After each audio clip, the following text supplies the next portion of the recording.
and welcome to News Tonight. I'm Tina Jha. Before we begin the bulletin, I appeal to all our viewers to continue to maintain COVID-appropriate behavior in order to stay safe from the coronavirus pandemic. Remember to wear your face masks, wash your hands and face regularly, and ensure that you maintain physical distancing whenever you step outside. Remember, these simple precautions by us are all that it takes to defeat the ongoing pandemic. And now the headlines of the day. Rajya Sabha passes medical termination of pregnancy amendment bill by voice vote. The bill raises upper limit for abortions from 20 weeks to 24 weeks. The National Commission for Allied and Healthcare Professionals bill also passed by the upper house. Phase 2 of Jal Shakti Abhiyan to be launched across India on the 22nd of March. Union Minister Gajendra Singh Shekhawat replies to a discussion on the working of Jal Shakti Ministry in the Rajya Sabha. The government also set up laboratories in every block and district to test the quality of drinking water. India respects political and religious convictions of its citizens. In his address to Parliament, IPU President Pacheco calls India's commitment to sustainable growth models exemplary. Lok Sabha Speaker Om Birla asserts Parliament should respect sovereign decisions by other nations.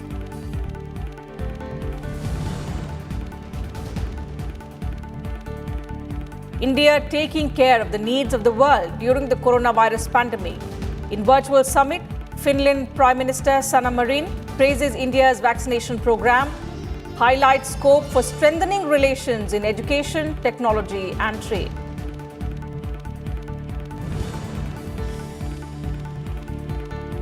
The centre asks Maharashtra to take strict measures to bring down COVID infections.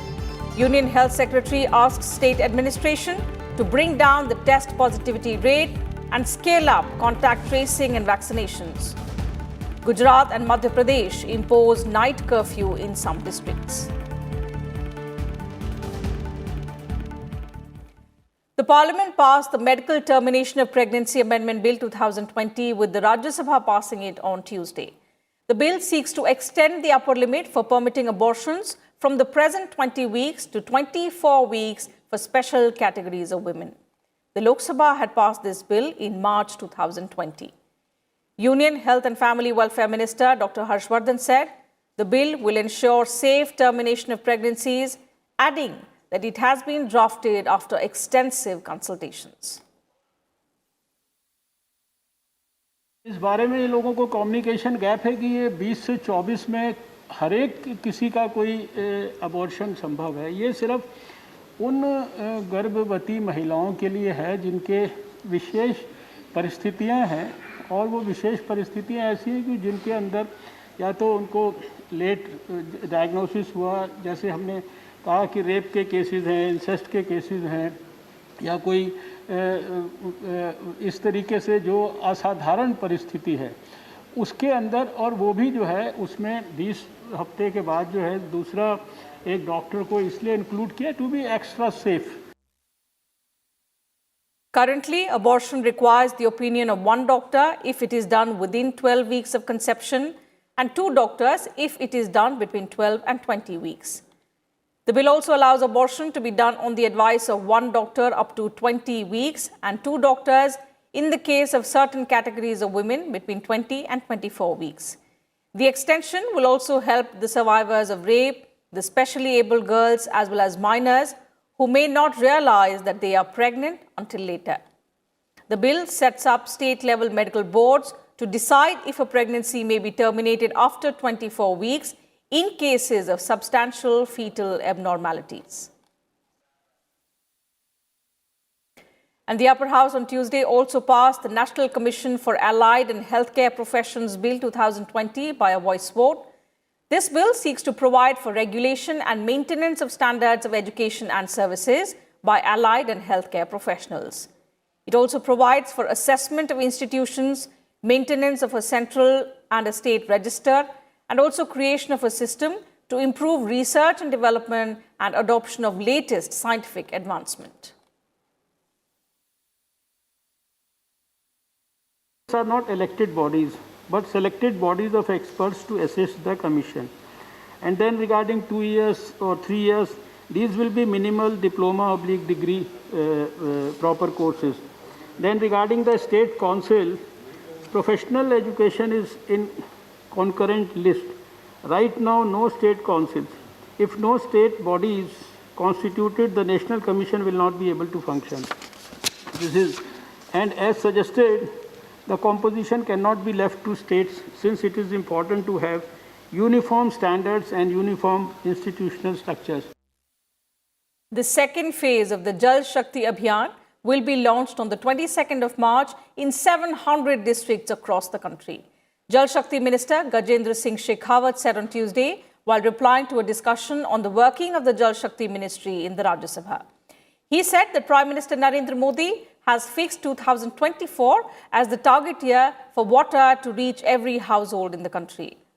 He informed the upper house that work is underway in projects worth 1.91 lakh crore rupees under the flagship Jal Jeevan Mission, which seeks to provide drinking water to every rural household in the country. The minister also pointed out that more than 3.77 crore households have been provided tap water connections under this mission. और जो मैं खुशी के साथ में कहना चाहता हूं, माननीय प्रधानमंत्री जी के करकमलों से आगामी 22 मार्च से हम पूरे देश में जल शक्ति अभियान एक बार फिर शुरू कर रहे हैं। अब की बार 700 के 700 जिलों में प्रारंभ कर रहे हैं और 700 के 700 जिलों में इस तरह की वाटर कंजर्वेशन एक्टिविटीज को प्रारंभ कर रहे हैं। The Jal Shakti minister said, with the initiatives of the centre, from remote areas in Leh and Ladakh to Jaisalmer and Saurashtra, people were getting potable water at home. He further said that the government is working to set up laboratories in every block and district to test the quality of drinking water.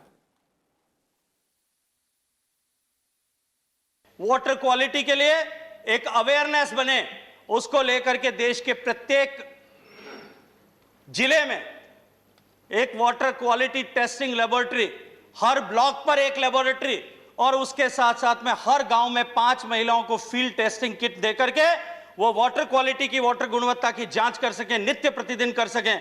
इस तक हमने काम प्रारंभ कर दिया है और एक ऐसा प्लेटफॉर्म क्रिएट किया है जिसके ऊपर इन सारे टेस्ट की रिपोर्ट्स और रिक्विजिशन दोनों जो है वो रजिस्टर होंगी और देश में एक रिपोजिटरी बनेगी ताकि देश में आने वाले समय में किस जगह पे किस तरह से पानी की गुणवत्ता में परिवर्तन हो रहा है उसका जो है उसका अध्ययन किया जा सके और उसके अनुरूप पॉलिसीज बनाई जाए।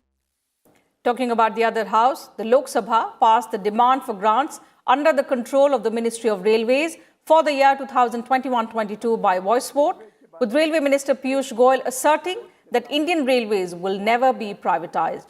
Replying to a debate in the House, the minister said private investment in railways should be welcome as it will improve services and offer more job opportunities. He added that the government wants to make Indian Railways act as an engine for growth for the country.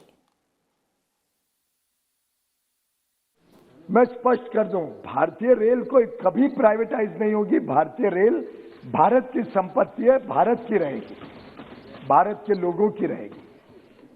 कैसे इस Covid की महामारी को देश के कोने कोने तक पहुंचा देती और कैसे आज देश के 6 लाख गांव तक कोविड पहुंच गया होता अगर रेलवे बंद नहीं की होती। समझदारी से उसको बंद किया और जब जरूरत पड़ी तो हमारे प्रवासी मजदूरों को अपने घर पहुंचाने के लिए करीब 4,600 स्पेशल श्रमिक स्पेशल चला के। The President of the Inter-Parliamentary Union, Duarte Pacheco, addressed members of Parliament at the Central Hall on Tuesday. He said, India being the largest democracy in the world and the IPU, which is one of the oldest parliamentary institutions in the world, are committed to strengthen democratic values worldwide. He also praised the government's efforts towards working for the development of the country, especially during the COVID-19 pandemic.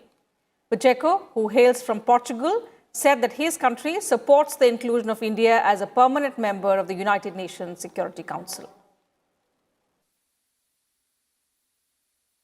During the last years, with your leadership, and with concrete decisions and actions, India has registered a huge economic and social development, reducing poverty, and it shows the end to reducing poverty. What is this? The most important task to all politicians.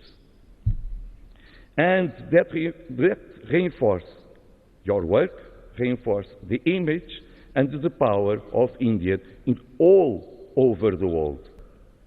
In UN, United Nations, where Portugal supports the reform process and the inclusion of India as a permanent member of the Security Council.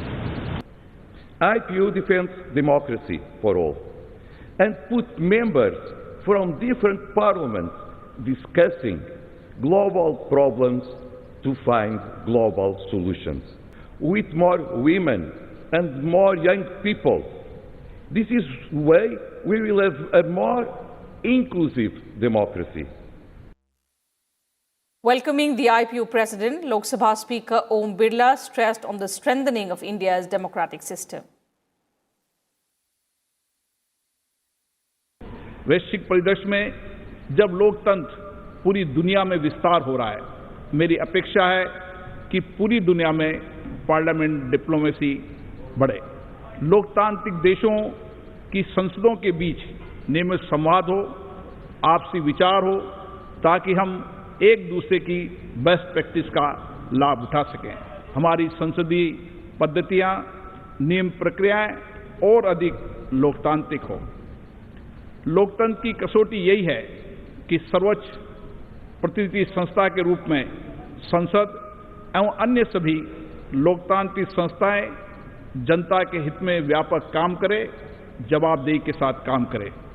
IPU के साथ आपके लंबे association और विभिन्न समितियों, समूह के साथ आपके कार्य और अनुभव को देखते हुए मुझे आशा करता हूं कि आप भविष्य में राष्ट्र के बीच परस्पर सहयोग और वैश्विक राजनीतिक संवाद में आईपीयू के महत्व को और बढ़ाने में अग्रणी भूमिका निभाएंगे।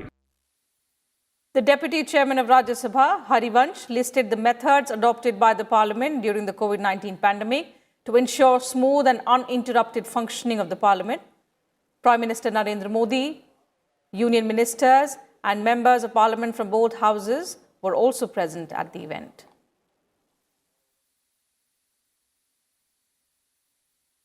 Our founding fathers, sitting in this imposing central hall while framing the Constitution of India, visualized Parliament as the prime mover for building a new and a strong India and the socio-economic transformation of its people.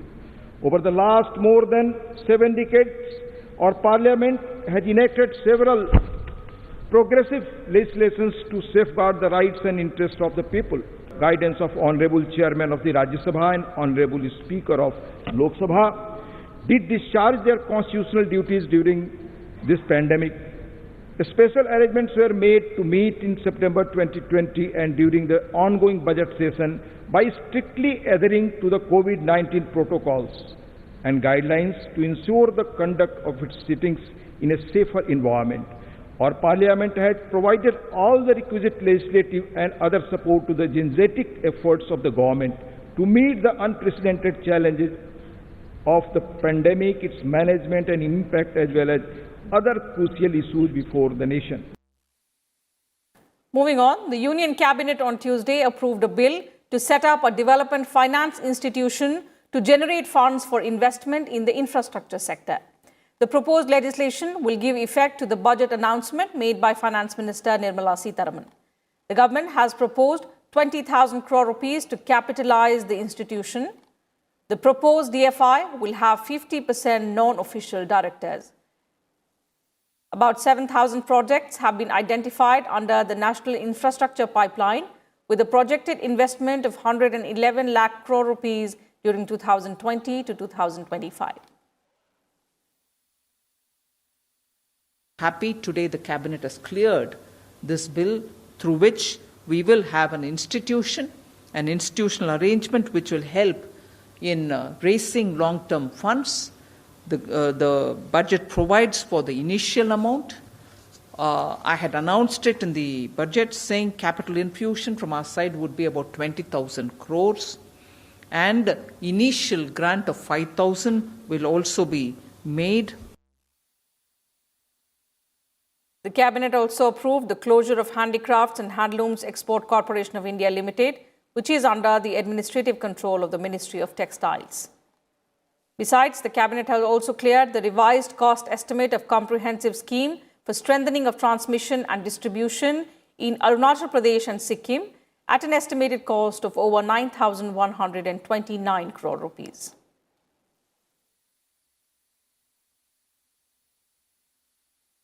Whether it is banks or any other privatization, I want to take this opportunity to tell through you, the media, that the interest of the workers, interest of those who have put in services over the decades will absolutely be protected.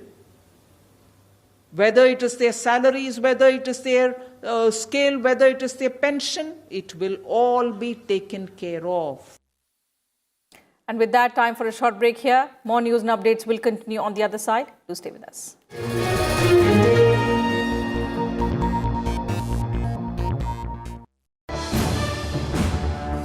Watch The Big Picture at 9:30 p.m. only on Rajya Sabha television.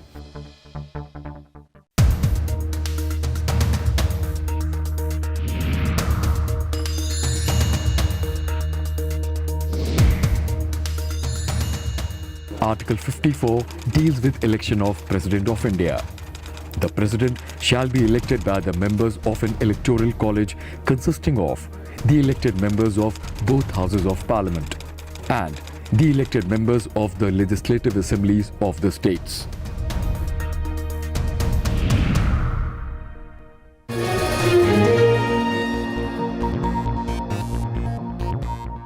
Welcome back. You're watching News Tonight. Finland has proposed to work with India in the field of vaccine distribution.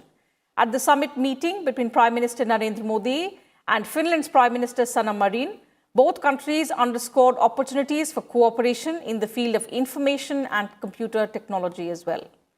Discussions at the virtual summit also touched upon cooperation in green technology to battle climate change, artificial intelligence, as well as education. Prime Minister Modi also invited Finland to join the international alliance. हमने लगभग 70 देशों को भारत में बनी vaccine की 58 million से अधिक doses पहुंची है। मैं आपको आश्वासन देना चाहता हूं कि हम अपनी क्षमता के अनुसार पूरी मानवता को आगे भी सपोर्ट करते रहेंगे। मैं फिनलैंड को आईएसए, आईसा और सीडीआरआई में जुड़ने का आग्रह करता हूं। फिनलैंड की क्षमता और विशेषज्ञता में इन अंतर्राष्ट्रीय संस्थाओं को आपकी जो महारत है इसका लाभ मिलेगा। मुझे प्रसन्नता है कि आज हम आईसीटी, मोबाइल टेक्नोलॉजी और डिजिटल एजुकेशन के क्षेत्र में एक नई पार्टनरशिप घोषित कर रहे हैं। हमारे शिक्षा मंत्रालय भी एक हाई लेवल डायलॉग आरंभ कर रहे हैं। हमने लगभग 70 देशों को भारत में बनी वैक्सीन की 58 मिलियन से अधिक डोजेज पहुंची है। मैं आपको आश्वासन देना चाहता हूं कि हम अपनी क्षमता के अनुसार पूरी मानवता को आगे भी सपोर्ट करते रहेंगे। मैं फिनलैंड को आईएसए, आईसा और सीडीआरआई में जुड़ने का आग्रह करता हूं। फिनलैंड की क्षमता और विशेषज्ञता में इन अंतर्राष्ट्रीय संस्थाओं को आपकी जो महारत है इसका लाभ मिलेगा। मुझे प्रसन्नता है कि आज हम आईसीटी, मोबाइल टेक्नोलॉजी और डिजिटल एजुकेशन के क्षेत्र में एक नई पार्टनरशिप घोषित कर रहे हैं। हमारे शिक्षा मंत्रालय भी एक हाई लेवल डायलॉग आरंभ कर रहे हैं। British Prime Minister Boris Johnson will be visiting India in the month of April. It will be his first major international tour following the UK's exit from the European Union. Johnson's trip is aimed at strengthening friendship and bilateral ties. His visit also seeks to boost UK opportunities in the Indo-Pacific region. Johnson's visit had been postponed from a planned Republic Day tour in January due to the escalating COVID-19 cases in the UK. And time now for all the news and views from the poll-bound states.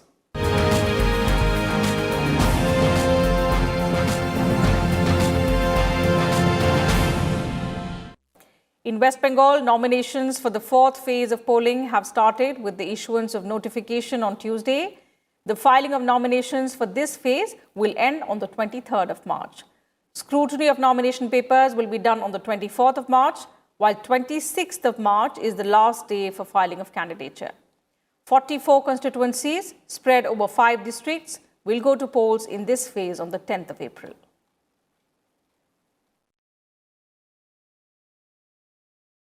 BJP President JP Nadda on Tuesday addressed a public rally and also held a road show in West Bengal. Addressing a rally in Bankura district's Kotulpur, JP Nadda alleged that Mamata Banerjee had betrayed the people of Bengal. He also said that she had won elections in the name of Ma, Marty and Manush, but during the last decade, her party has only practiced politics of appeasement. He reiterated the BJP's commitment for development of all and also of forming a corruption-free government in the state. Defence Minister and senior BJP leader Rajnath Singh also addressed 3 election rallies in Bengal. He said that the people of the state are unhappy with the misrule and corruption of the ruling Trinamool Congress. He asserted that the people are now desperate for a change, and true change will happen in the state on the 2nd of May.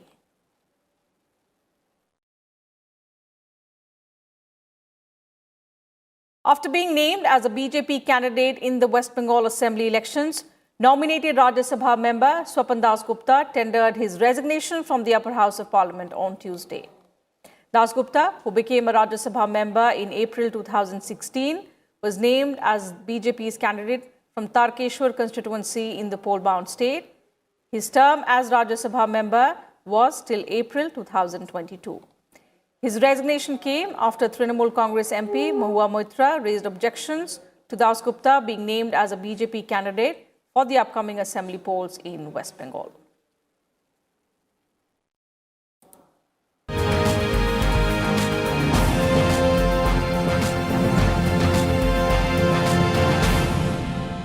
And a look now at the coronavirus situation in the country.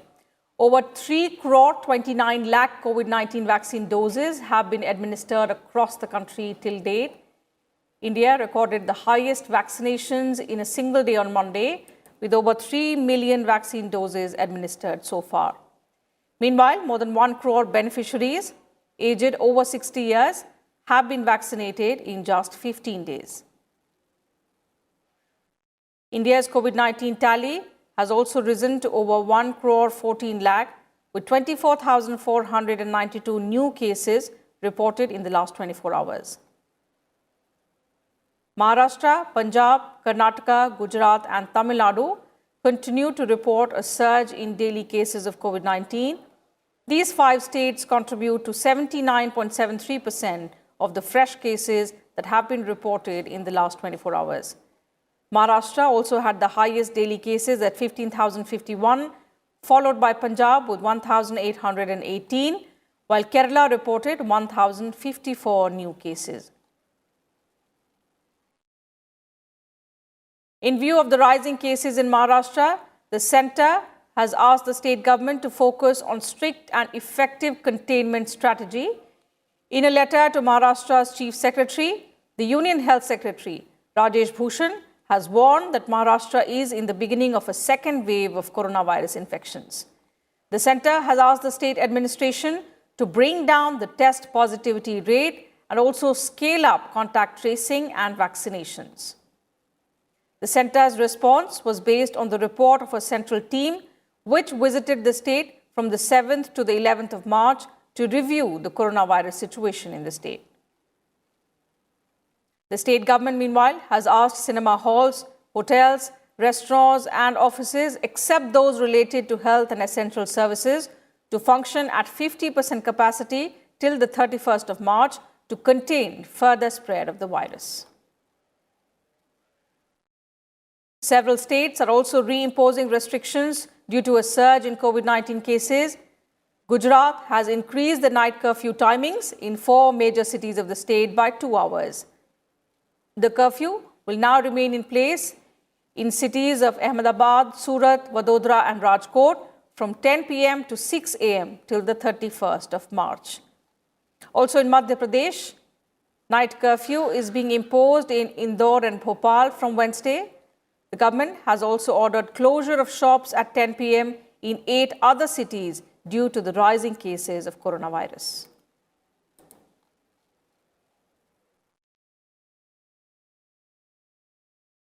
So that's it from us in this bulletin. But before we leave, I once again appeal to all our viewers to stay safe from the coronavirus pandemic. Remember to wear your face masks, wash your hands and face regularly, and also ensure that you maintain physical distancing each time you step outside. These simple precautions are all that it takes to defeat the pandemic, which is not over yet. Take care of yourselves and your families. Good night. Thank you for your time.